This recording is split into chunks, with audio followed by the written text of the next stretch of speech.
son. Right.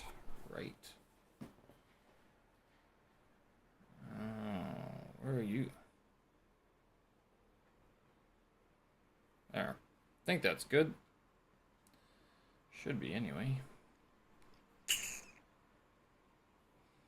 10-second delay. Not sure I like that. Right. Alright, there we go. It's all going. What is Windows Server? And why does it keep on sucking up all the CPU on my computer? 400. Oh, no, it's OBS now. 440%. That doesn't look good. Alright, well, 8th already. Chinese characters coming along. My issue with English being a lingua franca. Apparently got to renew my work permit again. Delta course continues. Murph challenge tomorrow, and working on podcast episode number 32 and 33. Folks, Thursday, September 8th, 2022. I'm Steven Sersky. Hope you folks are doing well. And this here is my daily audio digest wherein I talk about all sorts of silly and inane things, educational, fun, inspiring, and sometimes about life here in Beijing, China, and other things that I get up to while here as an expat. And yeah, September 8th already. I'm not going to lie. Do you feel like these days are flying by? I know I've said this before, and I think I say this at the beginning of every month. But the truth of the matter is that these, I don't know, I'm having a good time. As much as there are some rough patches here and there, at the end of the day, I find that at the end of the day, it's disappeared, and I'm sort of left wondering what I was able to accomplish in that day. Not that it's a bad thing, but in the idea that like all the things I haven't done yet, even though like with this daily audio digest, this podcast here, I mean, I do this every day, so this is a bit of an accomplishment for me as well. I've been doing this for over a year now, 20 minutes a day. I record it live, and you can see this on YouTube as well. You can watch me and my beard go up and down. If not, you can always catch the replays on anchor.fm or my website as well, stevensersky.com. That's where I archive everything. But this is just one of the things I do. One of the things that slips by a lot of my days now is my Chinese studies. And that's because, I mean, work was very busy throughout the month of August. Now, recently, you'll recall that in August or July, I started on my off-day trainings, or off my off days from training.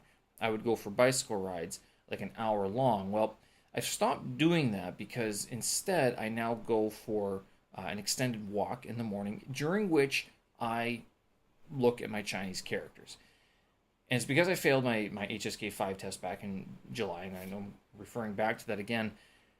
I am seeing an improvement in the characters already, like in the 2 or 3 weeks that I've been doing this, only like 3 times a week, I have noticed that the apartment notices are a lot easier to read.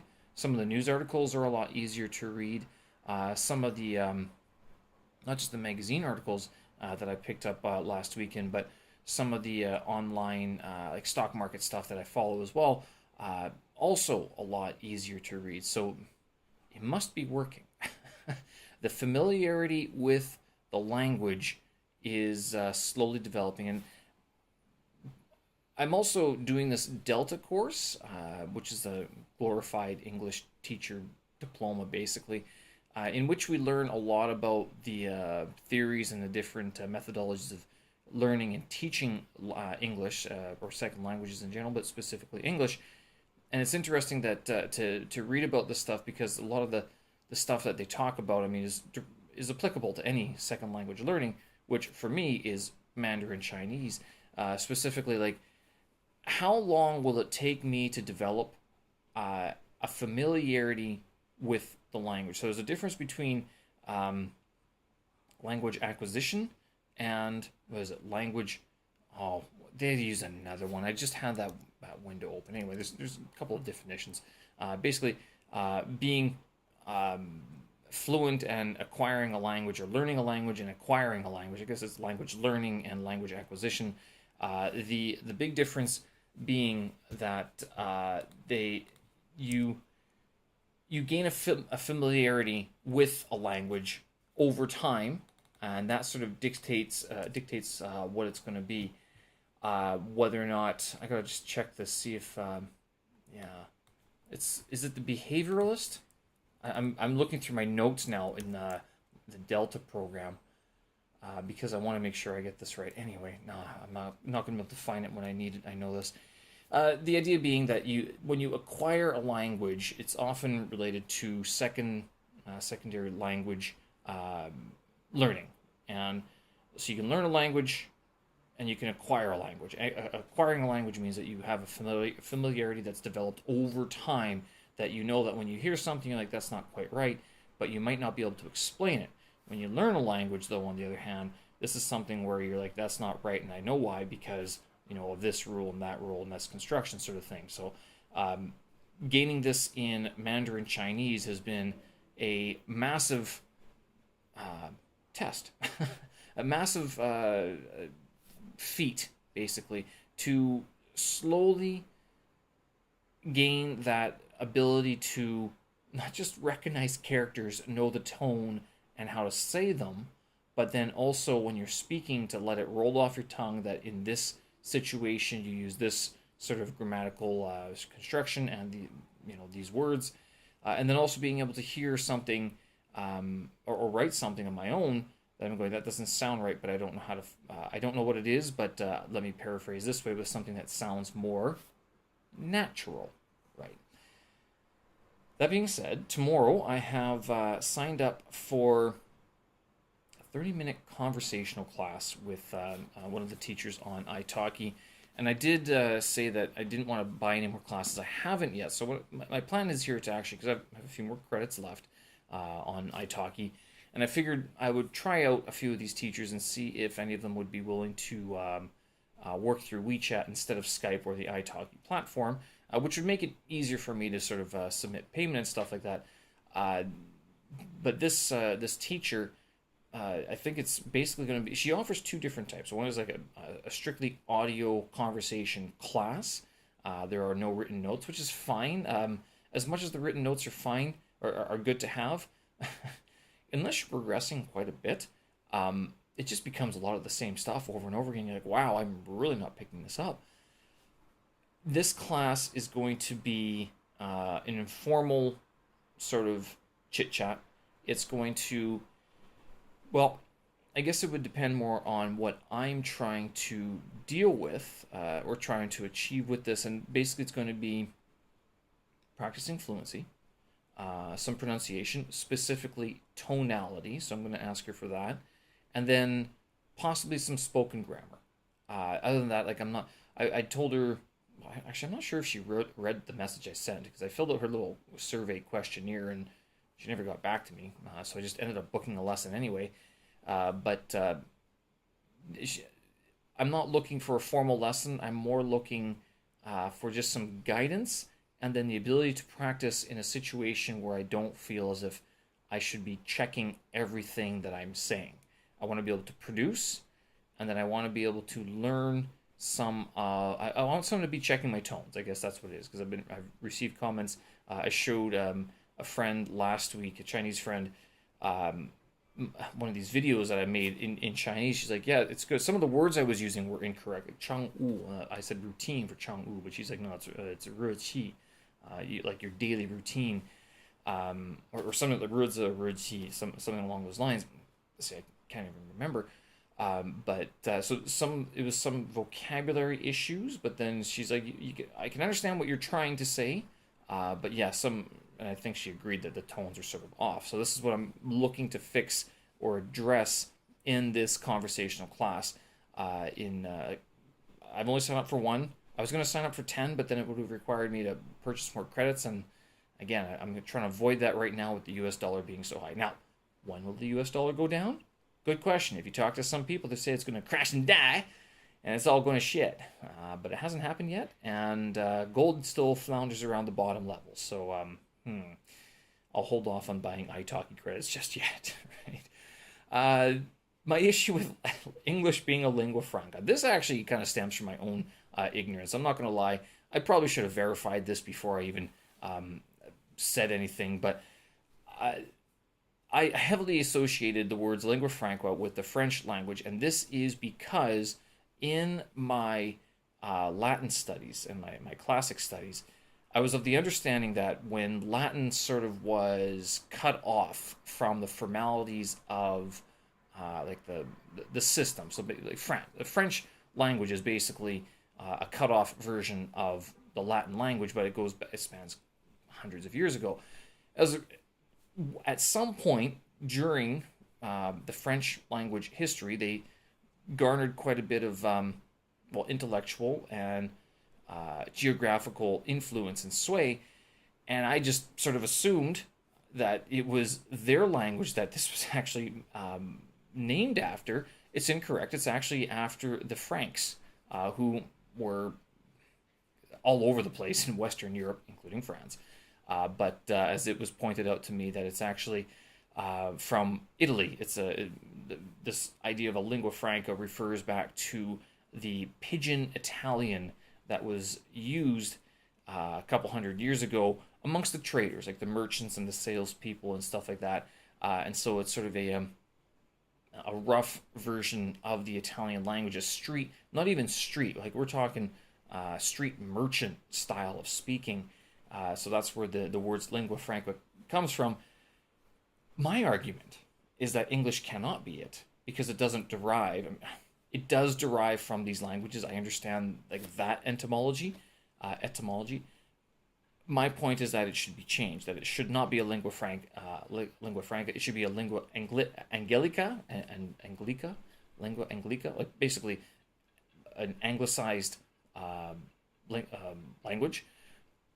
Lingua Britannica, sure. Possibly lingua Americana, if you're going to keep on Latinizing these words. So that's sort of my argument with it. I do challenge people whenever I hear them say, well, English is a lingua franca. I'm like, is it? Is it really? I mean,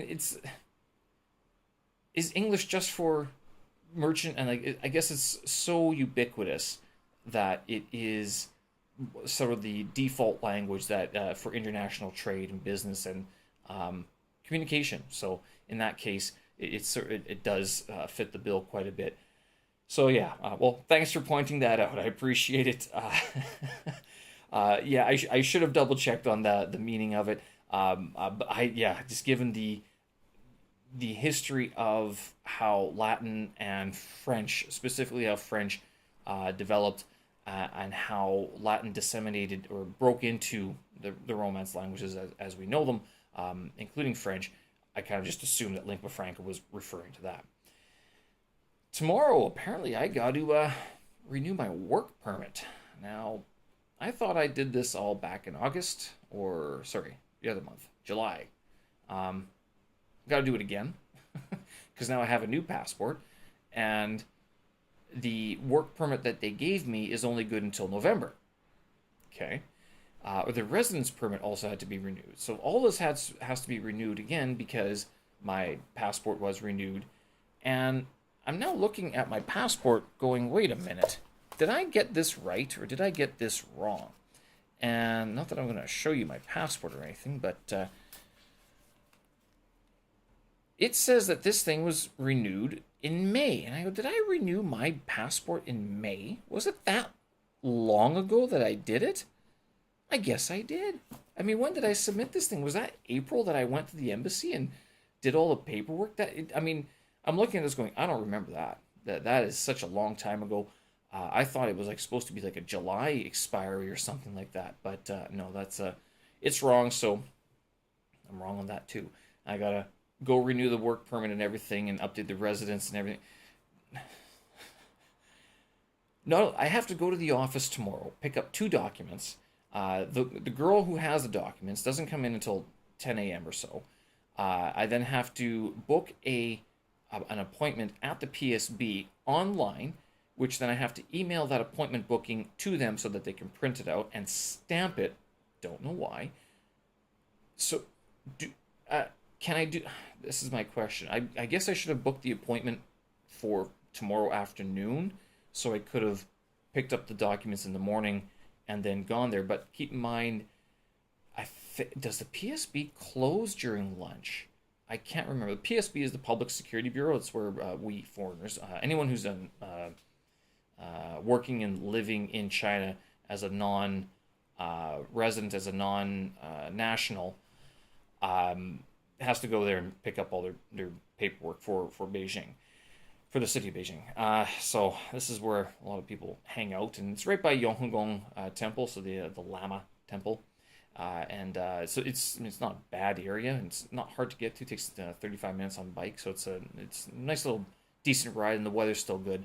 The fact is that I have to go pick up these documents, which they're not horribly out of the way. It's just enough out of the way that I'm going, could this be better arranged? I might have to. I do have time to do this. I can do this later on. Actually, I could probably do it next week. I actually wonder if I should do it now, going. It's mid-September, beginning of September. I have to double check this. This is a good point because what's happening here, what I'm thinking about here is that if I renew it now, does that mean that the work permit ends early next year as well? So that would be my question. So am I sort of distorting the timeline of renewals that typically happen in this whole thing? So it says here, valid for residents until November 5th, 2022. So okay, so I have 2 months to get this done. They keep it for 10 days.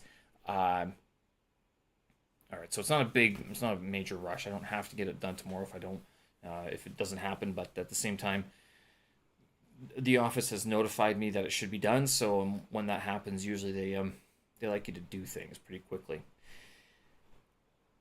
Delta course continues. I'm going to have to change the timing of my Delta broadcast because I was doing it after this broadcast here, but it's pushing it pretty late, and I can hear me fumbling with some of the words, and I don't like that. So although I know during the day sometimes it gets pretty busy, and these Delta videos have been going on, like the last 2 days have been 30 minutes, which is quite a bit of time to be spending on it. I do want to sort of I might be a little bit more awake for them, first of all. But second of all, I do want to be able to deliver them in a little bit more smoother fashion so that if other people are looking at it and watching it, they'll be able to glean the information a little bit quicker than, hearing someone just kind of fumble around a page for a little bit. Not that I'm fumbling. It's not unclear what I'm talking about, but I do tend to jump. And as the night sort of wears on, I do find myself fumbling just a little bit, enough for me to think that I probably will have to redo these videos anyway at some point. These are the first draft. Don't get I do them live because I'll tell you, I don't want to deal with recording, storing videos on my hard drives, editing, uploading. No. I've started using OBS broadcasting software here. And I finally got this microphone to connect. I got a cell phone as a secondary, as my webcam, an old cell phone. The microphone hooked up. It sounds good. It looks decent, as decent as it can for shooting HD. It's not a bad setup, and it finally works properly. This is, and it records a copy on my computer as well, so I don't have to go to YouTube and download anything either. I'm not dealing with uploading video if I don't have to. I might actually, if I can, there is a method to create a series of hotkeys that would trigger events during a live broadcast. You can get special boards made for this, it's called Elgato, and there's another one that's out there. You press a button and the laugh track comes up. You can trigger things with your keyboard. If you have a secondary keyboard, I was actually thinking about this. I used to have another keyboard that if I remapped the keys to certain effects, like video effects, audio effects, or whatever, transitions, I could basically create an online broadcast stream that is similar to what you'd see on TV. Obviously, it wouldn't be 8K, but it would be something along the broadcast quality of that. I'm going to... anyways, I was looking at the Delta materials today, got through a little bit of that, not as much as I'd like to, which seems to be a theme, but I'm looking at the unit. I should be able to get this done over the next couple of days, especially since, work has been very slow, is slow at the moment due to the, apparently the virus rampages outside of Beijing. Boy, do I ever live in a bubble, I'm not going to lie. Murph challenge tomorrow, so I'm going to try to see how many rounds I can do. Last time I did it unweighted, I think I did 16 rounds. Might actually try for 20, just to see how it goes. I don't know if I'll do weighted tomorrow. We'll see. I'll put the weight jacket on the floor. I could take it down with me. I don't have to use it. I always find it's better just to take it just in case. And then that way, if I feel so inspired, then I can, work with the weight vest. If not, then it just sits there. It doesn't matter. No one's going to take it, really. We'll see how it goes. It's getting to be one of the last ones of this decade. Working on episodes number 32 and 33, so one of the reasons why I haven't been working on Delta during the day is because I've been editing these episodes number 32 and 33, and I know there's a little bit of a deadline with this one because one of my guests is actually leaving the country this weekend, and another one of my guests, they have been looking to get it out there because they have a new publication that they'd like to be supporting as well. So I'm going to get that out there sooner than later. The issue with this one that I'm finding, and it's almost making me think that it's time to upgrade my equipment, is that I'm using this trusty little Zoom H4n hand recorder, which is a great little device. I've been using it for years, done me quite well. But if you listen to some of these podcasts where I have people in my studio, it's kind of hard to hear sometimes. I'm thinking I might invest in a couple of mics. Specifically, it's the DJI travel mics that they have. They just released them this year. They're clip-on mics. They record. They're transmitting over 5G, I think, 2.4 like gigahertz, not 5G network. 2.4 or 5 gigahertz bands. So they're good quality. I've heard some samples already. Not only that, they can connect to the cell phone as well. So you can use it as sort of an external mic or an onboard mic, like it records onboard as well. So I'm thinking that maybe it's $400, I think, for both of them. It comes in it comes in a pair. So it's not just one microphone. It comes in a pair, which would make things like recording in a studio environment just a little bit easier. So something I think maybe it's my birthday present for myself. All right, folks, I'm going to leave it there. I'm pushing over 22 minutes already. I know you love hearing me talk and hearing all the history flubs that I make. I hope you guys get a good laugh out of it, learn something, enjoy it, and above all, learn something, right? All right, folks, show notes, tracks, and vids up on my website, stevensersky.com. Thanks for listening. I appreciate it, and we will talk again. Bye-bye.